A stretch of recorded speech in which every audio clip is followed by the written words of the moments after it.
Welcome to the deep dive.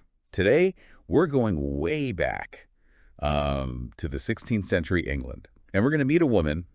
Well, she's more than just a name in a family tree, right? Definitely. She's your 12th great-grandmother, Susan Stonard Wroth. Wow. It's not every day you get to connect with history, so I personal. know, right? And we've got excerpts from this fascinating book, The Quiet Voice of Enfield. By Paul Elms Bacardi. Okay.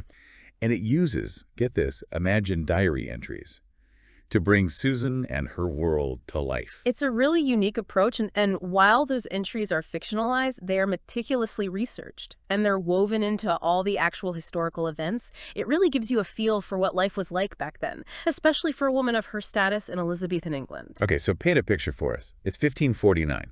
Tudor dynasty is in full swing. We're talking King Henry VIII, Queen Elizabeth I, like big personalities, huge changes, right? Oh, absolutely. A time of immense change. England was going through this huge transition Yeah. from Catholicism to Protestantism, and everybody felt it, you know? The ramifications of that shift were felt across all levels of society. And right in the thick of it, you've got Susan, born into this world on the brink of, well, massive transformation. The book mentions she's married at 16. 16, to a much older man, Sir Robert Wroth. Yeah, he was 25 years older than her. A pretty significant age gap, even for those days. Wow. But you see, marriage back then wasn't always, about romantic love. It was much more about strategic alliances, families securing their power, their influence. Right.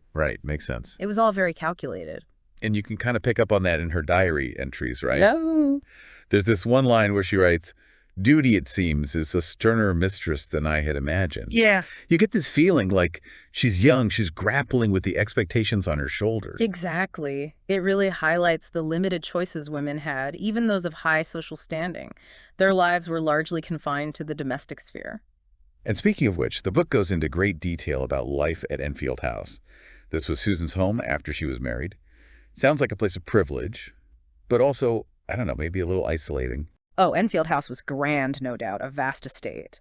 But as lady of the house, Susan had a ton of responsibility. Managing a household like that, staff, harvest, just everything. It was a 247 job. Not much time for anything else, really. I can't even imagine keeping track of all of that.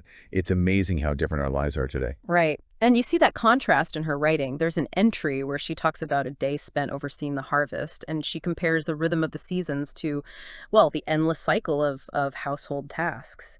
It really gives you a sense of how all-consuming it all was. And, as you're reading, you see these little glimpses of her longing for something more. Like there's this one entry where she's talking about her son, Robert Jr. Right. He's following in his dad's footsteps, Of course. and she's proud, obviously. But there's this wistfulness, almost like she's wondering, what if? What if my life had gone a different way? It's a really poignant observation, and it speaks to those societal norms. It didn't matter what your social standing was. Women, their aspirations were limited by their roles, by what society expected of them. Totally. But here's where it gets really interesting. Susan's world, it seems so small, right, confined to Enfield House and its grounds. But then it expands. And not just expands, it connects her to some of the most brilliant minds of the Elizabethan era because, get this, her son, Robert Jr., he marries into the Sidney family. No way, you're kidding. The Sidney family, as in Sir Philip Sidney. The one and only. Poet, soldier, scholar. The guy was like the Renaissance ideal. Exactly. And his sister, Mary, Countess of Pembroke, she was a force in her own right, a literary powerhouse.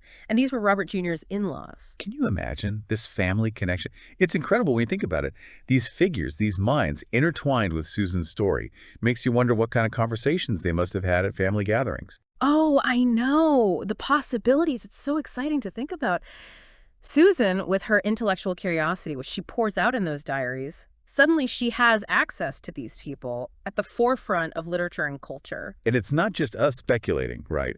Because there's an entry where Susan describes attending King James's coronation Right. with her daughter-in-law, Mary Sidney. Oh, wow. What I wouldn't give to have been a fly on the wall for that. Right. What an experience that must have been. And in it, Susan, she writes about the grandeur, the opulence. Mhm. But what really sticks with her, it's Mary's intellect, how easily she moves in those circles, the poets, the artists. It really speaks volumes, doesn't it, about who Susan was deep down. It does. There's this one line she writes, "I found myself wishing for days as long as years, that I might pursue such matters with the depth they deserve." I mean, haven't we all felt that? wishing for more time to just dive into something we're passionate about. Absolutely. And it's such a powerful reminder that, yes, Susan's life had limitations, but she never lost that intellectual curiosity, that yearning to engage with the wider world of ideas. And it makes you think, how many other women throughout history were just like her? Intelligent, observant, engaged, but their contributions, they went unnoticed because of their place in society. Makes you think about just how powerful a single life can be, huh? You've got Susan running this estate, raising a family, and then, almost by chance, she's thrown into this world, connected to these literary giants. It adds a whole other dimension to her story, don't you think? It really does. And it reminds us history, it's not just about, the kings and queens, the big events.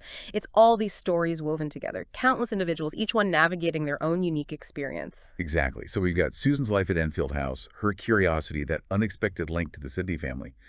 But what about her legacy? If her life was mostly, well, behind the scenes, what lasting impact did she have? It's a great question, and one worth thinking about. On the surface, it might seem like a quiet life. Domestic duties, societal expectations. But look closer, you see the contributions she's making within her own sphere. Right, she's the backbone of her family. Her husband and son, they're out there chasing their ambitions, and she's providing that stable base, that environment where, well, where curiosity and learning are encouraged. Exactly. She's creating that space for them. It might not have been celebrated, not on a grand scale. But her influence, it's undeniable. And let's not forget that connection to the Sidneys. Through Robert Jr.'s marriage, she's linked, even indirectly, to some of the greatest works in English literature. It's mind-boggling. Really makes you wonder what other stories are hidden in our own families, right? Those quiet figures shaping our lives even though their names aren't in the history books. It's a question we should all be asking. Susan Stonard Wroth, her story, it reminds us that each life, it's a thread in this vast tapestry of history. And when we examine these individual stories, those quiet voices, as the book calls them, we get a much richer understanding of the past. Couldn't agree more. And who knows, maybe Susan's story will inspire someone listening to dive into their own family history, unearth those stories of the people who came before, add their voices to this ever-evolving story of our shared past.